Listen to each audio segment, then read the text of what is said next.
Hello friends, welcome back here. We are here with the new video of Nelson Mandela. Okay, and this is the conclusion. Only the exercise, the question answers will be there in our next video. So be ready, take your textbook and take the pencil for the hard words.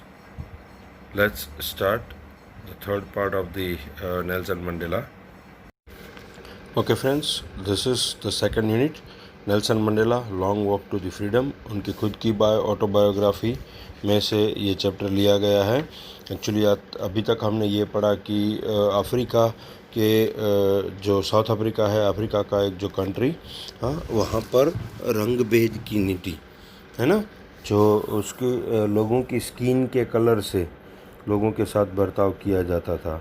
हाँ, तो Nelson Mandela जो आपके picture में दिख रहे हैं वो वहाँ के फ्रीडम फाइटर थे, और अपार्थाइड जो सिस्टम था उसको उन्होंने ख़त्म किया। नेशनल कांग्रेस पार्टी में वो रह के उन्होंने काम किया अपने यंगस्टर्स में, और एटलीस्ट 30 इयर्स तक उन्होंने जेल में उनको जाना पड़ा था कि वाइट स्किन पीपल्स जो अफ्रीकन्स थे वो उनको परेशान करते थे, वहाँ के लोगों को परेशान करते थे। देखिए ये उनकी आफ्टर 30 इयर्स जब हमने देखा कि कौन से ईयर में उनको आज़ादी मिली, ये आपको याद रखना पड़ेगा। हाँ, तो वो ईयर था 1994, 10 मई 1994, है ना, तब उनको आज़ादी मिली, और ये उनकी विजय की मुद्रा है, विक्ट्री है। वो फिर बात करते हैं अपने नेचर की, क्योंकि उनका जो कैसे उन्होंने बचपन में काम किया, कैसे उनका बर्थ हुआ, कहाँ पे वो थे, अभी इस नेक्स्ट उसमें जो वीडियो में ये है। चलो हम शुरू करते हैं। आपकी टेक्स्ट बुक पे जो पेज नंबर 21 है उसका लास्ट पैराग्राफ, उसके ऑरल कॉम्प्रिहेंशन जो है उस पेज पे वो हमने आगे के वीडियो में किए थे। अभी लास्ट पैराग्राफ शुरू करते हैं। In life every man has twin obligation. Obligation मतलब ट्रस्ट या तो रिस्पॉन्सिबिलिटी। हर मोड पे दो टाइप की रिस्पॉन्सिबिलिटी हो जाए। Obligation to his family, to his parents, to his wife and the children. तो जो एक तो ऑब्लिगेशन है उसकी फैमिली की तरफ है, तो फैमिली में जितने भी मेंबर्स होते हैं उनकी तरफ भी अलग अलग एक ऑब्लिगेशन, अलग अलग एक ट्रस्ट या तो एक रिस्पॉन्सिबिलिटी अलग अलग होता है। And he has an obligation to his people, his community, his country. उसके लोगों के लिए, उसकी कंट्री के लिए, उसके सब के लिए एक उनका ट्रस्ट होता है। उनका जो रिस्पॉन्सिबिलिटी होता है वो उसके कंट्री के प्रति भी है, उसकी कम्युनिटी के प्रति भी है, उसके लोगों के प्रति भी है, और उसकी फैमिली के प्रति भी है। In a civil and human society each man is able to fulfil those obligations according to his own inclinations and abilities. उनकी खुद की जो एबिलिटी है, उसकी ताकत है, उससे, और जो नेचुरल टेक्निक है बिहेवियर का, जिसको हम यहाँ पे इंक्लिनेशंस बोलेंगे, उसके हिसाब से हर ह्यूमन बीइंग में, हर इंसान में एक एबिलिटी है फुलफ़िल करने की। ये सारे ऑब्लिगेशंस है, ट्विन ऑब्लिगेशंस, अपने फैमिली के प्रति और दूसरा अपने सोसाइटी या तो अपने कंट्री के प्रति जो है वो। But in a country like South Africa it was almost impossible for a man of my birth and colour to fulfil both those obligations. See, लोगों को बहुत साउथ अफ्रीका में नॉर्मल तरीके से ज़िंदगी जीने का भी उन दिनों में हक नहीं था। जब नेल्सन मंडेला का बर्थ हुआ तब उन दिनों की बात है कि वो जो ऑब्लिगेशन, जो अपना ट्रस्ट था, या तो अपनी जो रिस्पॉन्सिबिलिटी थी अपनी फैमिली के प्रति, या तो अपनी कंट्री के प्रति, अपनी कम्युनिटी के प्रति, वो नहीं निभा पा रहे थे। ऐसा उनका हक नहीं था, ऐसा उनका मानना है। वो इम्पॉसिबल था फॉर अ मैन, ठीक है ना। इसीलिए फिर रिवॉल्यूशन होती है, और इसीलिए फिर जब एक हद तक जुल्म बढ़ जाते हैं ना, उसके बाद रिवॉल्यूशन यानी कि क्रांति होती है, और फिर सोसाइटी में, कंट्री में बदलाव आता है। देखते हैं, ऐसा ही कुछ बताने जा रहे हैं यहाँ पे हमें Nelson Mandela. In South Africa a man of colour who attempted to live as a human being was punished and isolated. उन दिनों साउथ अफ्रीका में स्किन के कलर के हिसाब से एक जो इंसान, एक आदमी होता था, मैन होता था, ह्यूमन होता था, उसको पनिश किया जाता था, उसको आइसोलेटेड यानी कि उसको अलग किया जाता था. अभी कोरोना की वजह से लोग सेल्फ आइसोलेशन में जल्दी चले जाते हैं ना. तो गवर्नमेंट भी उनको आइसोलेट करती है. आइसोलेट मतलब सेपरेट करना. In South Africa a man who tried to fulfil his duty to his people was inevitably ripped from his family and his home and was forced to live a life apart, a twilight existence of scarcity, secrecy and rebellion. South Africa में उन दिनों क्या था कि जो इंसान, जो कोई भी आदमी अगर है, वो अपनी जो रिस्पॉन्सिबिलिटी है, हाँ, ऑब्लिगेशन है, वो फुलफ़िल करने जा रहा. अपनी ड्यूटी जो है, कॉमन ड्यूटी जो है अपनी फैमिली के प्रति या तो अपनी सोसाइटी के प्रति, वो अगर फुलफ़िल करने जा रहा है तो उसको क्या होता है, अनएवॉइडेबली, इनविटेबली उसको अलग कर दिया जाता है. अपार्ट यानी कि दूर कर दिया जाता था उसके फैमिली से, उसके सोसाइटी से, उसको सीक्रेसी से, प्राइवेसी से उसको रिवोल्ट, उसको अलग कर दिया जाता, उसको सेपरेट कर दिया जाता, अपार्ट कर दिया जाता था उसकी फैमिली से और उसके सोसाइटी से. फोर्सफुली ऐसा कर दिया जाता था, उसको पनिशमेंट दिया जाता था. I did not in the beginning choose to place my people above my family, but in attempting to serve my people, I found that I was prevented from fulfilling my obligations as a son, as a brother, as a father and a husband. शुरुआत के दिनों में जब वो छोटे थे या तो फिर धीरे धीरे यंग हुए, तब वो उनके जो आजू बाजू के लोग थे, उनकी कम्युनिटी थी, उनकी सोसाइटी थी, उससे ज़्यादा फैमिली को महत्व देते थे. लेकिन फिर उन्होंने देखा कि मेरे ही खुद के लोगों को, मेरी फैमिली के लोगों को भी मुझे मेरी ऑब्लिगेशंस हैं वो फुलफ़िल करने के लिए मैं एबल नहीं हूँ. मुझे यहाँ पे उसके लिए फ्रीडम नहीं है. जो उनका ऑब्लिगेशंस था वो पुत्र के तौर पे, भाई के तौर पे, फादर के तौर पे या तो हस्बैंड के तौर पे, वो बहुत ही अच्छी तरह से फुलफ़िल नहीं कर पा रहे थे. तब उन्होंने दूसरा शुरू किया सोचना. देखिएगा वो किस तरह से समाज सेवा में या तो फ्रीडम फाइटर के तौर पे एंटर होते हैं, वो यहाँ पे बताया गया है. I was not born with a hunger to be free. उनको जब वो जन्मे ना, तब फ्रीडम फाइटर बनने का या फ्री बनने का, आज़ाद बनने का जो भूख नहीं था, हंगर नहीं था. I was born free. वो तब छोटे थे, तब उनको पता नहीं था, तो वो ऐसा ही समझ रहे थे कि वो फ्रीडम में सांस ले रहे हैं, आज़ादी से जी रहे हैं. Free in every way that I could know. जब तक उनको पता था तब हर एक मायने में वो फ्री थे. Free to run in the fields near my mother's hut. उनके मदर का जो झोंपड़ा था उसके आजू बाजू दौड़ा दौड़ी करने के लिए वो फ्री थे. Free to swim in the clear stream that ran through my village. उनके विलेज से जो एक नदी जो बहती थी, हाँ, पानी का झरना जो बहता था, उसमें स्विम करने के लिए वो फ्री थे. Free to roast meals under the stars and ride the board backs of the slow moving bulls. जो बड़े बड़े बुल्स थे उनके विलेज में, उनकी बड़ी बड़ी पीठ जो होती थी, बैक साइड होती थी, उस पर बैठ के मूव करने के लिए या तो कुछ भी स्टार्स के नीचे कुछ भी करने के लिए, वो खाना पकाना हो या कुछ भी करना हो, उसके लिए वो फ्री थे. एज लॉन्ग एज आई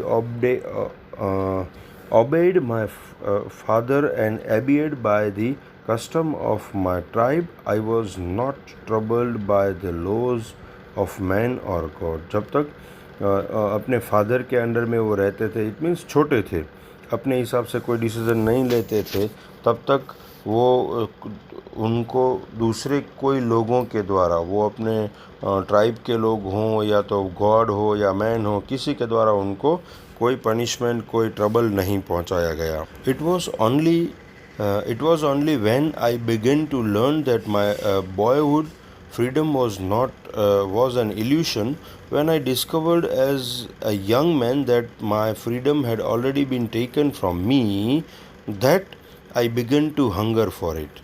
देखिए, अभी तक छोटे बच्चे थे, तब तक उनको कुछ पता नहीं था, लेकिन जब वो यंगर एज में पहुँचे तब उनको पता चला कि उनकी जो फ्रीडम थी, तब उन्होंने सीखा कि उनकी जो बचपन की बचपन की जो फ्रीडम थी ना, वो एक्चुअली इल्यूशन थी। इल्यूशन मतलब वैसे तो उसका डायरेक्ट ट्रांसलेशन मृगजड़ होता है। जो हमें दिखता है वो एक्चुअल में नहीं होता है, ऐसा इसको इल्यूशन बोलते हैं। उसका सबसे बड़ा एग्जांपल क्या है पता है?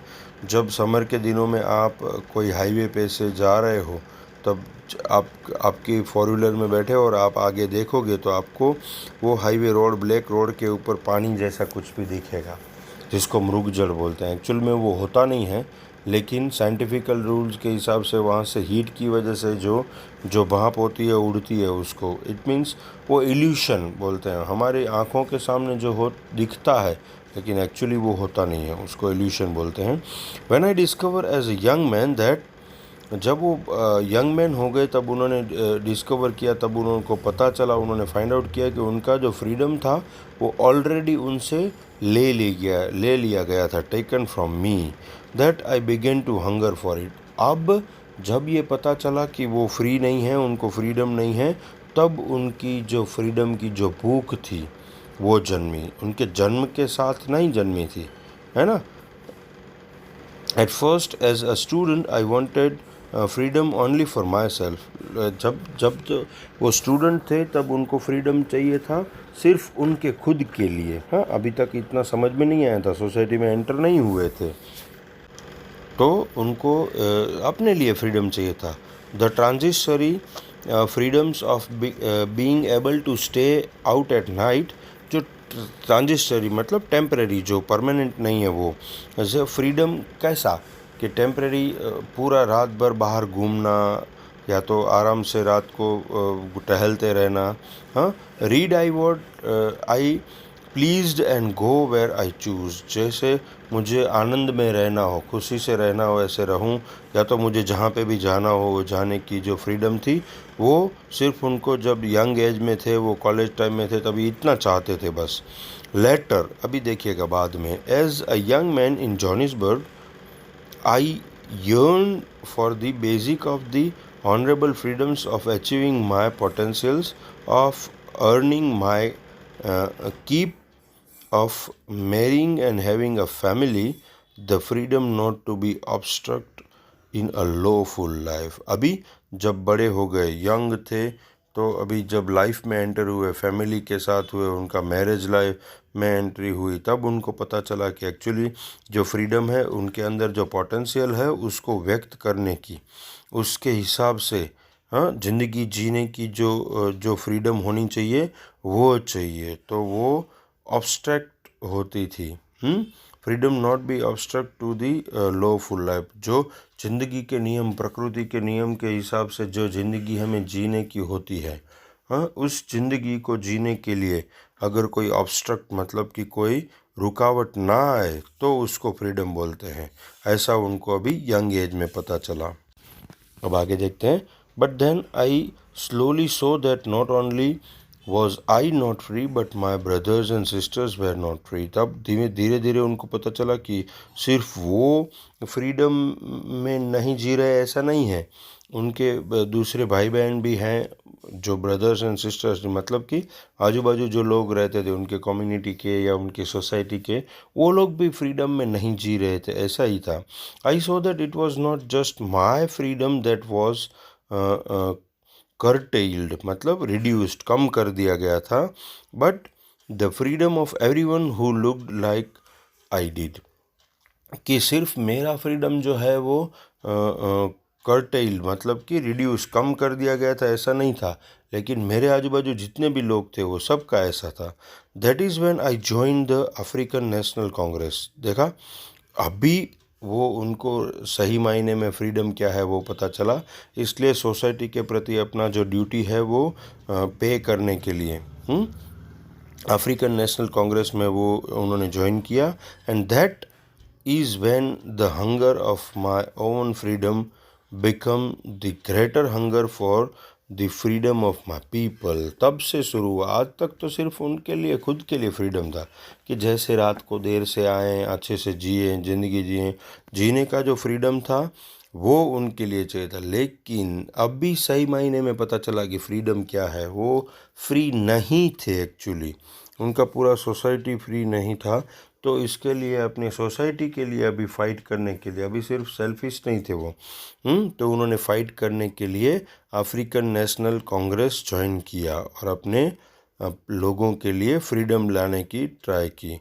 It was the desire of desire for the freedom of my people to live their lives with dignity and self-respect that animated my life.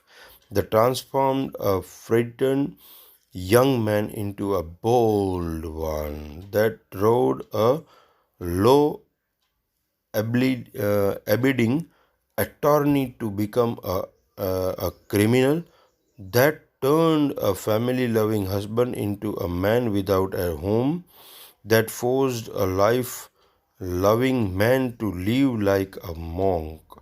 देखा, तो it was the desire for the freedom. अभी जो freedom के लिए जो भूख थी, freedom के लिए फ्रीडम चाहिए थी, ऐसा अभी पता चला सोसाइटी को फ्रीडम चाहिए।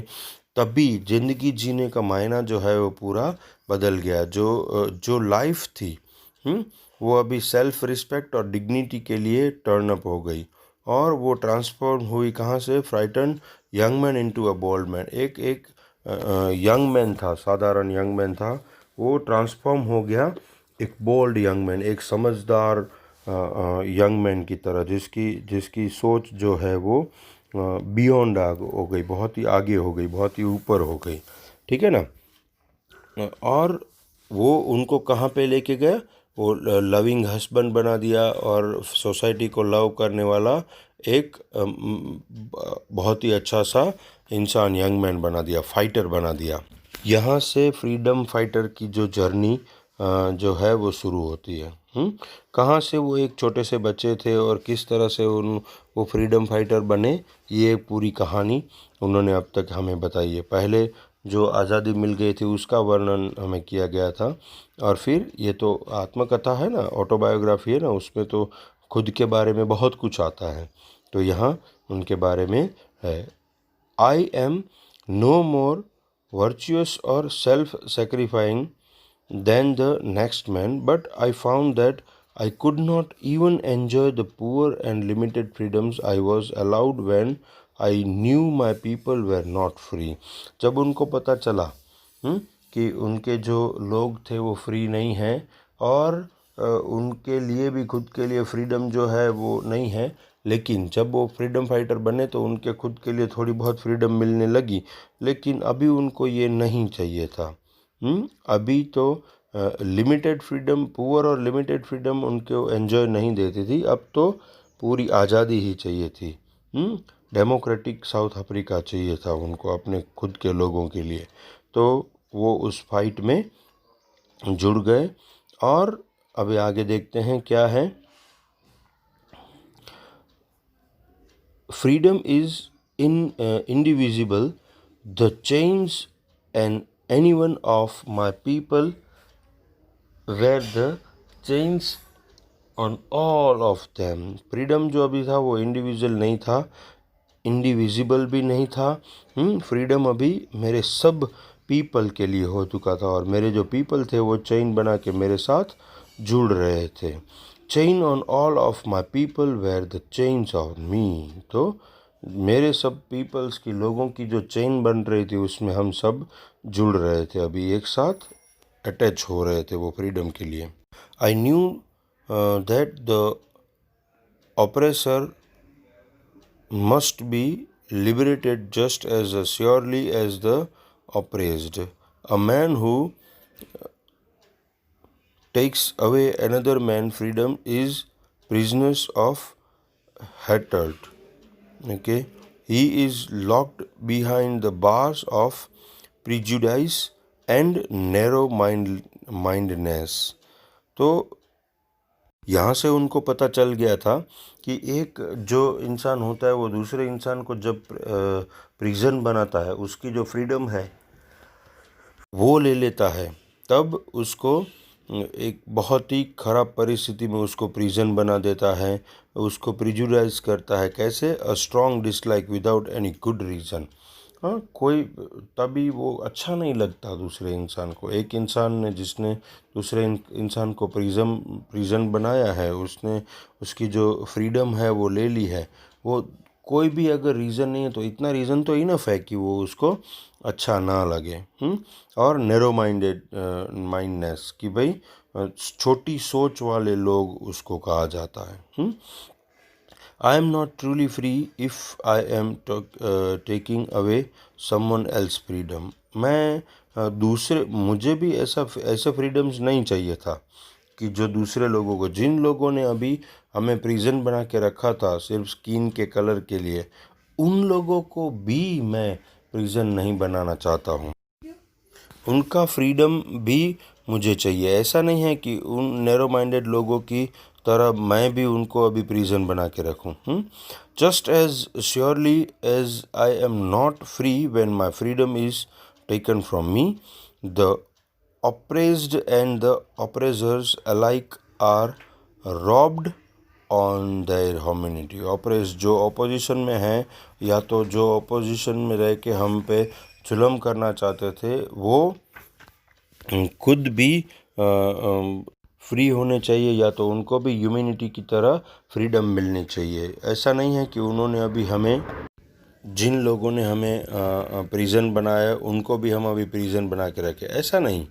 उन सबको फ्रीडम चाहिए। कोई भी प्रिजन बन के ना रहे, कोई भी डिप्रेशन में ना रहे, सबको अपनी ज़िंदगी ह्यूमैनिटी की तरह जीने के लिए चाहिए। ये ऐसा नेल्सन मंडेला का ड्रीम है, और यही सीख हमें इस पार्ट से, अपनी ऑटोबायोग्राफी से नेल्सन मंडेला देना चाहते हैं। हाँ, तो आप भी जब अपनी लाइफ में कभी बॉस बनने का मौका मिले तो दूसरे लोगों को आपके अंडर में जो है उनको प्रिजन बना के मत रखिएगा। ये ज़िंदगी की बहुत बड़ी सीख हमें इस चैप्टर से मिलती है। ठीक है, तो सब के लिए इक्वल होना चाहिए, सब ह्यूमैनिटी के साथ, इंसानियत के साथ सब लोग जिएं, ये सीख हमें इस चैप्टर से मिलती है। तो यहाँ पर हमारा ये चैप्टर पूरा होता है। नेक्स्ट वीडियो में इसके जो ओरल कॉम्प्रिहेंशन है वो और क्वेश्चन आंसर के साथ दूसरी एक्सरसाइज है वो हम करेंगे। Here we have completed the Nelson Mandela chapter. Okay, I think it is the unit 3-2. Okay, Nelson Mandela, Long Walk to the Freedom. We have completed that, and in our next video, the question answer and some exercise of that chapter we are going to complete. Okay, till then, goodbye. Thank you very much.